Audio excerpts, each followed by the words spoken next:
Hello, dear listener. My name is Mompoloki Lerumo. I'm the host of this program, Mogobe's Nuggets of Wisdom podcast. This is the 7th episode.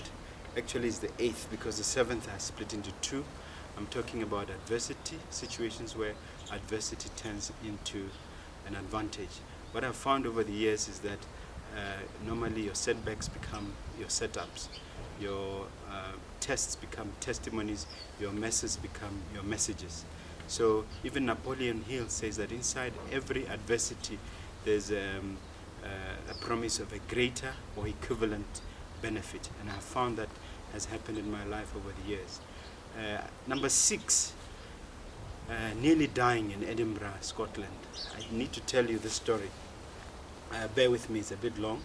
We were taken to Edinburgh as law students by the government of Botswana, and what happened one particular time when we were in Edinburgh is that Dollar Brand, who's also known as Ibrahim, Abdullah Ibrahim, he came to perform. He's an art or jazz artist.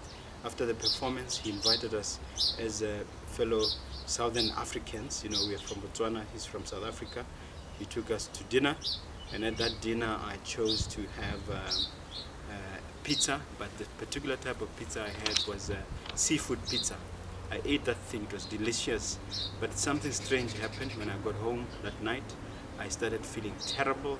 My temperature went from minus 20 to what felt like plus 100 in no time at all, only to find that I was allergic to seafood. I didn't know at the time, but I was rushed to hospital because I nearly passed out at the time. And then my roommate, who was a Scottish guy called Dave, took me there. And then the doctor told the two of us when we got there that if you had come just 5 minutes late, you would have died. So I came to face with death, and the Almighty rescued me. So how do I learn from that? To me, I learned not to fear death. I've learned to accept that death is for all of us, and death is something that is inevitable. So you make the most of your time on this planet. Number 7, when I was still a student in Edinburgh during the vacation, we had 3 months of vacation. I went to Massachusetts in the United States. I was a 20-year-old. I had no clue, and we worked in summer camps where some rich kids were taken during the summer. I was one of the people mopping the floors, and after 2 months of working like that, I got my money and I decided to travel coast to coast from New York to Los Angeles, back to New York via Chicago. And one of the cities I went through was Tucson, Arizona. Something strange happened there. I would ask 2 or 3 people for directions. I was looking for the YMCA, and the directions were always confusing. In fact, some of them were diametrically opposite to one another. So I devised a system where I asked about 7 or 8 people for directions to the YMCA, and eventually I worked it out using the law of averages where it was, because those days there was no GPS, so I had to improvise. So the lesson I learned from that, even up to this day, is don't settle for one piece of advice. If your advices are available to you, ask for multiple advices. You have nothing to lose. If it's the kind of advice that you have to pay for, it doesn't matter. For instance, even with doctors, to this day, I get 2 or 3 doctors if I have a serious situation to work out. Similarly with lawyers, I'll ask for opinions if it's a very serious matter from 2 or 3 lawyers, and then work out what is the best way forward. Number 9, number 8, I beg your pardon, where having your loans rejected by banks. This has happened to me so many times. There was one particular incident which is stuck in my mind.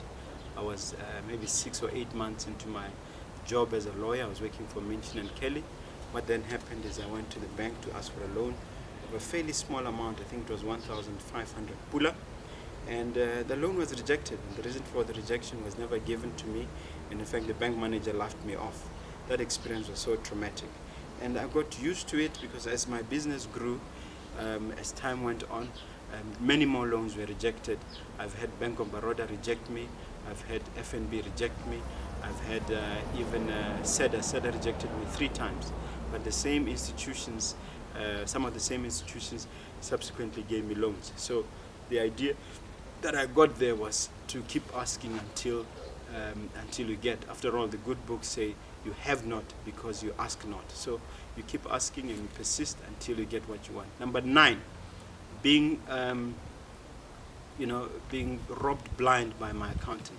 This one was a very, very traumatic experience. My accountant, whose initials, just so that I don't have to say his name, his initials had a V in it and an M, took me to the cleaners. He took an amount in excess of 500,000 from our trust account. It wasn't even our money, it was OPM, other people's money. Imagine those days. I mean, it was 1996. I think 500,000 was equivalent, I would say, to 50 million today. That's certainly the way it felt. And we had to run around looking for this money. Luckily, we had a little, some savings, me and my partner. And then we managed to scrap something together after a humongous struggle. And that thing was really life-threatening. Not only is your reputation destroyed when something like that happened, but also your business. But thankfully, we were able to manage that situation, and we were able to find money. We also fought the situation by getting a forensic audit done and going to the High Court to get a civil judgment. And eventually we went as far as civil imprisonment. Although we didn't get much, but we tried our best to fight back. And we also took the matter to the police, and unfortunately the police did not see the matter through.